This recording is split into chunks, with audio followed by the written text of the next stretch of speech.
ओम श्री गणेशाय नमः। श्री शिव महापुराणे द्वितीयायां रुद्र संहितां तृतीये पार्वती खंडे नाम षड्विंशोऽध्याय। अथ षड्विंशोऽध्याय।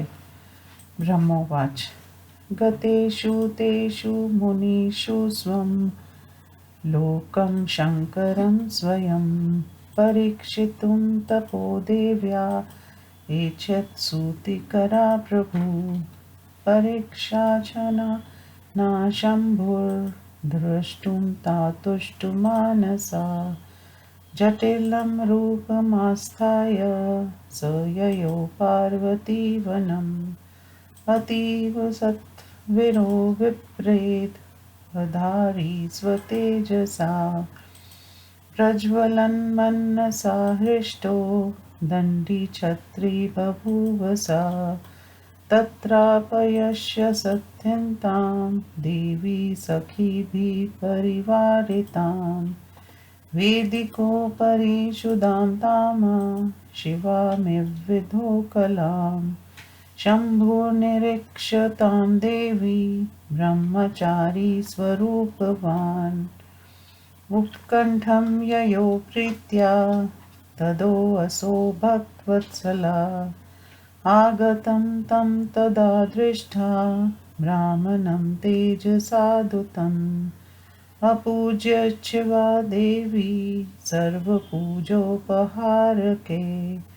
सुसत्कृतं सविधाभिः पूजितं परया मुदा पार्वती कुशलं प्रीत्या प्रपृच्छत् द्विजमादरात् पार्वती उवाच ब्रह्मचारी स्वरूपेण कस्तवं हि कुत आगत इदं वनं भासयसे वद्वेद्विदाम्बरा।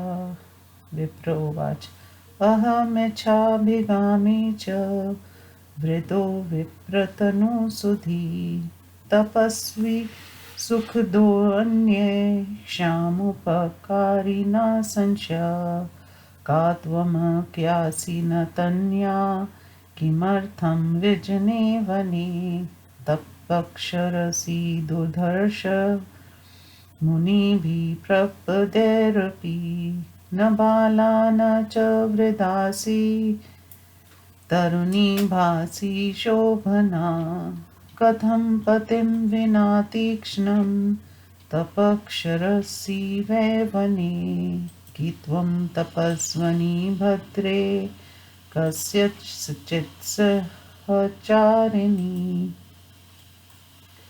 तपस्वी स न पुष्णाति देवी त्वां च गतोऽन्यथा वद कस्य कुले जाता का पिता तव का विदा महासौभाग्यरूपा त्वं वृथा तव तपोरति किं त्वं वेद प्रसूरलक्ष्मी किं सुरूपा सरस्वती एतासु मध्यका वां त्वं नाहं तर्कितुमुत्सहे।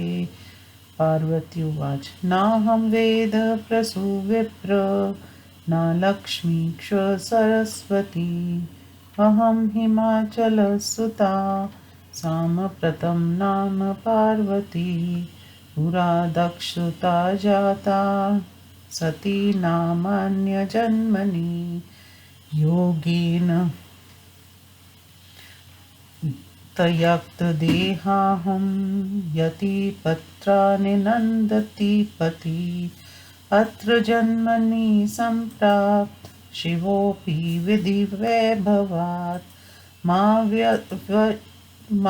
तयक्त्वा भस्म सात्कृत्ये मन्मथं स जगामः प्रयाते शङ्करे तापो द्विजेताहं पितुर्गृहात् आगता तपसे विप्र सुदृढा स्वर्णधीतटे कृत्वा तपा कठोरं च सुचिरं प्राणवल्लभं न प्रापयागनो विवेक्षन्ति त्वं दृष्टा संस्थिता क्षणं गच्छ त्वं प्रविशाम्यग्नो शिवेनाङ्गीकृता नहि यत्र यत्र जनुर्लप्स्य वरिष्यामि शिवं वरम्।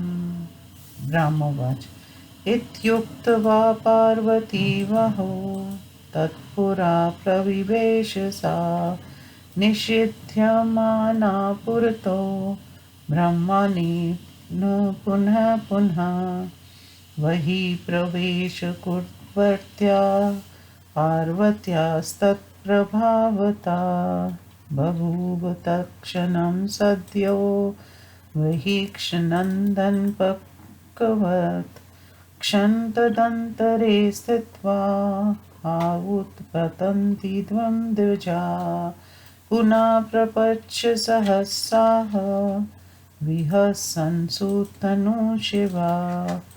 द्विजवाच अहो तपस्ते किं व्रते भद्रे नाबुधं किञ्चिदेव हि न दग्धो वहि न देहो न च प्राप्तं मनीषितम् अतां सत्यं निकामं वै वद्देवी मनोरथं ममाग्रे विप्रवर्ष्यस्य सर्वानन्दप्रदस्य हि यथा विधितव्या देवी कीर्तयतां सर्वथात्मना तस्मान् मैत्री च सञ्जाता कार्यं गोप्यं तव्या नहि किमिच्छसि वरं देवी प्रष्टुमिच्छामयत्परं त्वयैव तदसो देवी फलं सर्वं प्रदर्श्यते परारथे च तपश्रेत्रे तिष्ठेतु तप्येव तत् रत्नमहस्ते समादाय हित्वा काचसतु सञ्चिता ईदृशं त्वत्सौन्दर्यं कथ व्यर्थीकृतं तव्यया हित्वा वस्त्राण्येकानि चर्मादि च धृतं तव्या तत्सर्वकारणं ब्रूहि तपःसत्त्वस्य सत्यत तच्छ्रुत्वा विप्रवर्योऽहं यथा हर्षं वाप्नुयाम्। ब्रह्मोवाच इति पृष्टा तदा तेन सखीं प्रेरयताम्बिका तन्मुखनेव तत्सर्वं कथयामासु व्रता तया च प्रेरिता तत्र पार्वत्या विजयाभिधा प्राणप्रिया सुवर्तज्ञा सखी जटिलमब्रवीत्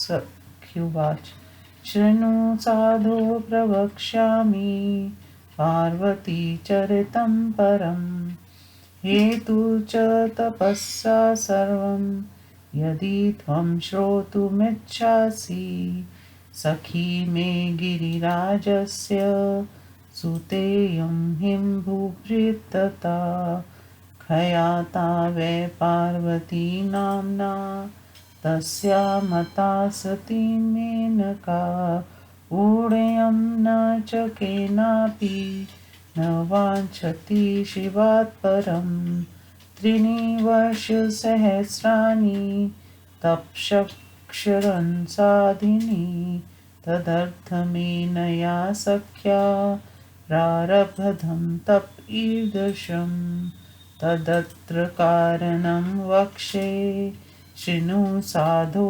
द्विजोत्तम हित्वेन्द्रप्रमुखान् देवान् हरिब्रह्माणमेव च पतिं पिनाकपाणि वै प्राप्तुमिच्छति पार्वती इयं सखी मदीया वेय वृक्षनारोपयत् पुरा तेषु सर्वेषु सज्जान्त फलपुष्पादिकं द्विज रूपसाथार्यजनक कुलालङ्करणाय च समुद्दिश्य महेशान् कामस्यानुग्रहाय च मत्सखी चादरोदस्यात् पस्तपतिदारुणं मनोरथं कुतस्तस्या न फलिष्यति तापस यते पृष्ठं द्विश्रेष्ठ मत्सख्या मनीषीप्सितं मया खयातं च तत्प्रीत्या किमन्यच्छ्रोतुमिच्छसि।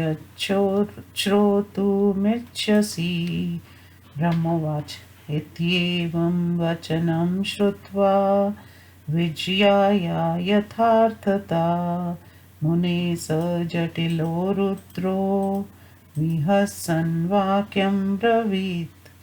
जटिलवाच सख्येदं कथितं तत्र परिहासोऽनुमीयते यथार्थचेतदा देवी स्वमुखेनाभिभाषताम्।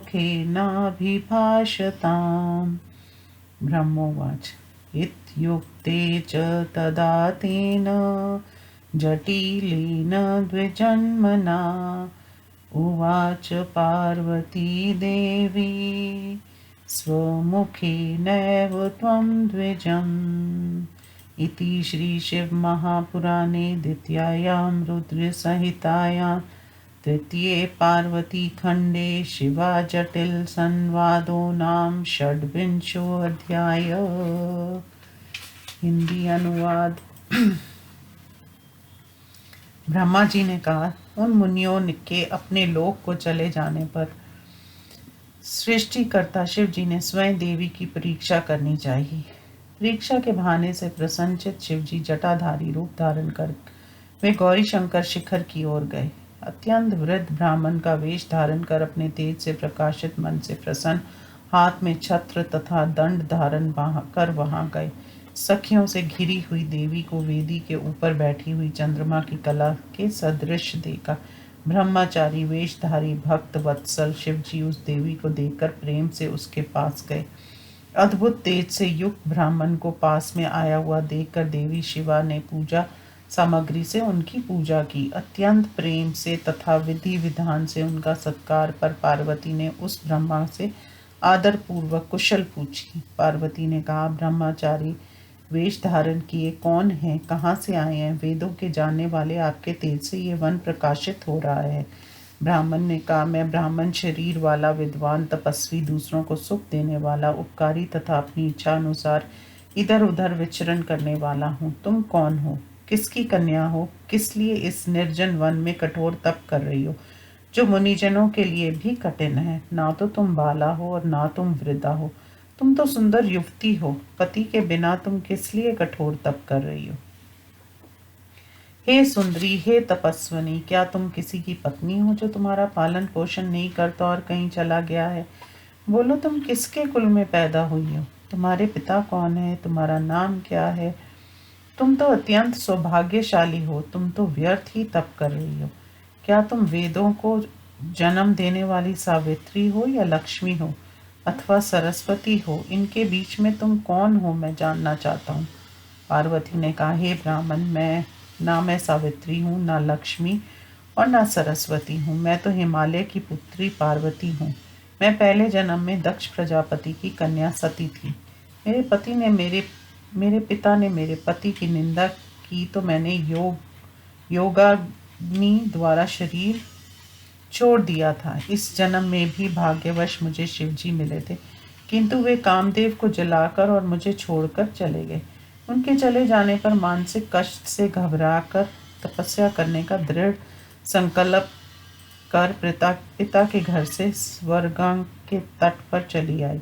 बहुत समय तक कठोर तप करने पर भी अपने पति को ना पाकर अग्नि में प्रवेश करना चाह रही थी। आपको देखकर कुछ देर रुक गई हूँ। आप जाइए, मैं अग्नि में प्रवेश करना चाहती हूँ। मुझे शिवजी ने स्वीकार नहीं किया। जहाँ जहाँ मैं जन्म लूंगी शिव जी को ही पति के रूप में करूंगी। ब्रह्मा जी ने कहा। इतना कहकर पार्वती उस ब्रह्मा के देखते ही देखते बार बार रोकने पर भी अग्नि में प्रवेश कर गई, किंतु शिव जी के प्रभाव से पार्वती के लिए वह अग्नि चंदन के घोल के समान शीतल हो गई। थोड़ी देर उस आग के भीतर रहकर जब दाहक शक्ति रहित उसे देखा तो वह आकाश की ओर उछलने की को तैयार हुई, तो हंसते हुए शिव रूपी ब्राह्मण ने उससे फिर पूछा। ब्राह्मण ने कहा, हे सुंदरी, तुम्हारा ये कैसा तप है जिससे तुम कुछ भी नहीं समझ पा रही हो? न आग ने तुम्हारा शरीर ही जलाया है, न तुम्हारी इच्छा ही पूर्ण की है। इसलिए तुम अपने मनोरथ को सही रूप में संपूर्ण आनंदों को देने वाले मुझ ब्राह्मण को सामने कहो। हे देवी, विधि पूर्वक तुम अपने ही मन की बातें कहो।